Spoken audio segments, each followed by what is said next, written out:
C'est vendredi saint aujourd'hui. L'Église célèbre la passion de notre Seigneur Jésus-Christ. Et nous sommes le vendredi saint de l'année liturgique A. Les textes nous ont été proposés.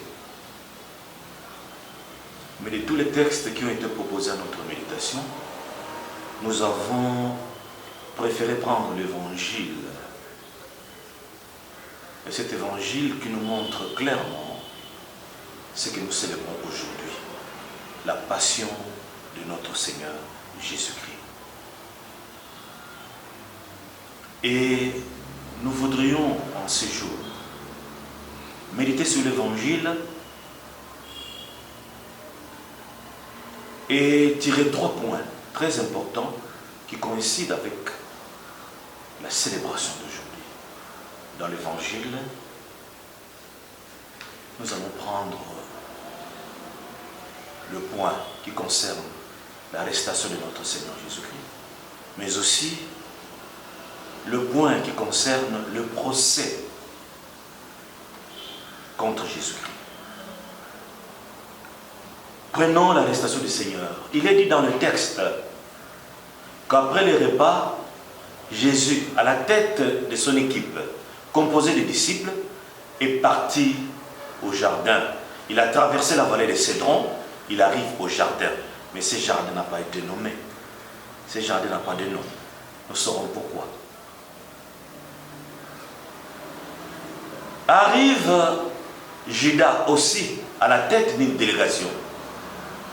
Judas avait avec lui des soldats, un détachement de soldats et de gardes qui arrivent eux aussi dans le même jardin. Il y a une rencontre infâme, une rencontre macabre. Mais l'écrivain sacré nous a donné un décor. Alors que les disciples de Jésus-Christ n'avaient pas de lanterne, ni de lampes, mais Judas, avec son équipe, avait des lampes, des torches, mais aussi des armes, ce qui montre qu'il faisait nuit. Le temps de ce moment-là était la nuit. L'équipe de Jésus n'avait pas besoin, les disciples n'avaient pas besoin d'avoir des lanternes et des lampes, non. Mais parce que le Christ eux-mêmes, la vraie lumière du monde, était à la tête de la délégation pour éclairer leur cœur, pour dissiper les ténèbres de leur cœur. Mais les soldats de Judas avaient besoin d'une lampe en main. Mais voilà le contraste, la lampe en main, alors que le cœur est plein de ténèbres. Qu'est-ce que nous pouvons retenir en cet endroit et en ces jours? Rappelons-nous du baptême que nous avons reçu. Nous sommes passés par la cérémonie de la lumière, symbolisée par la bougie, qui ne doit pas rester sur nos mains, mais qui doit éclairer les cœurs. Avons-nous encore la lumière dans notre vie? Vivons-nous encore dans la lumière qui est le Christ lui-même? L'interpellation nous est donnée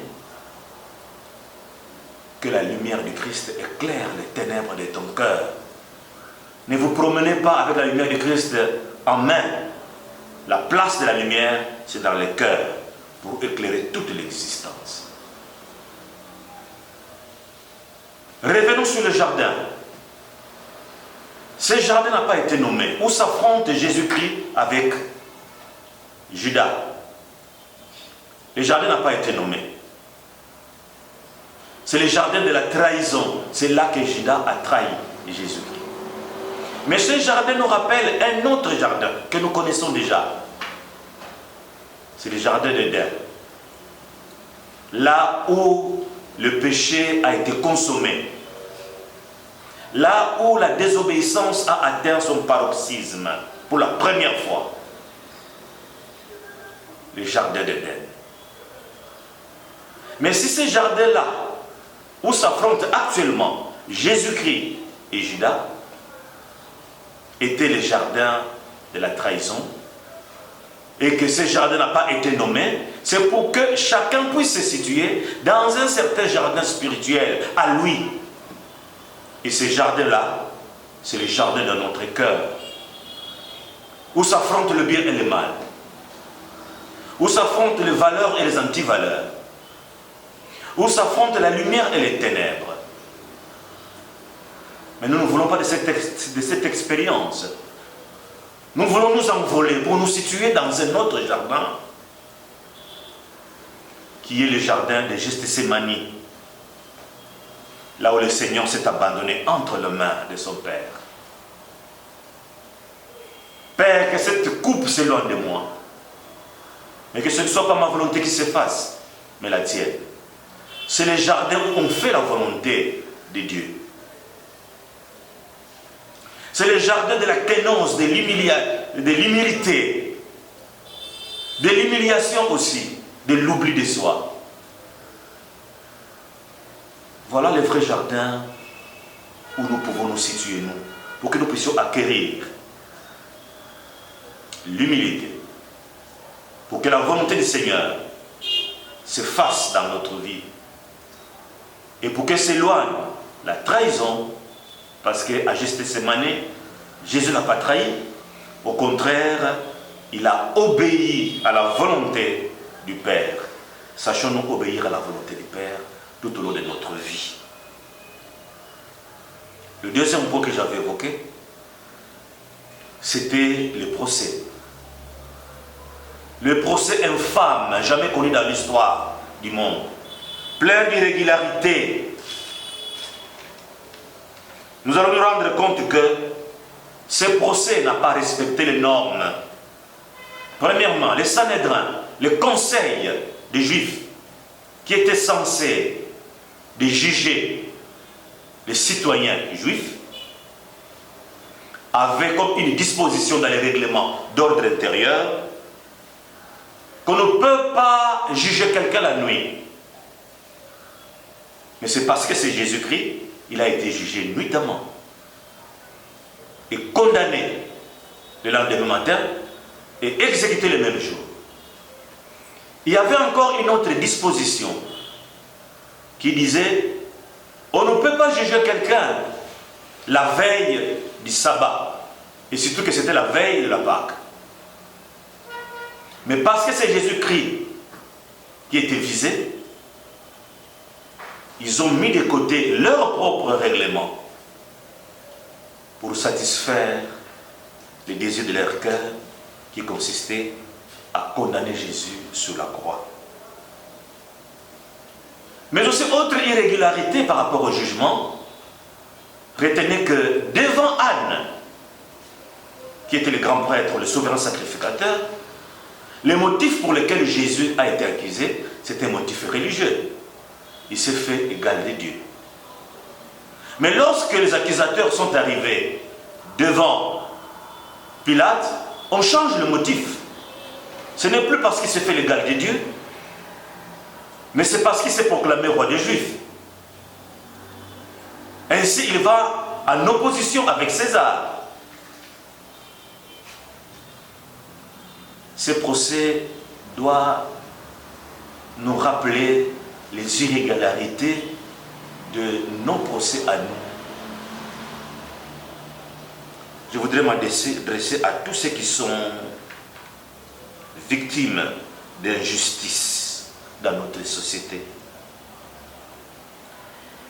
Victimes d'injustice et de maltraitance dans nos églises, dans nos quartiers, dans nos familles.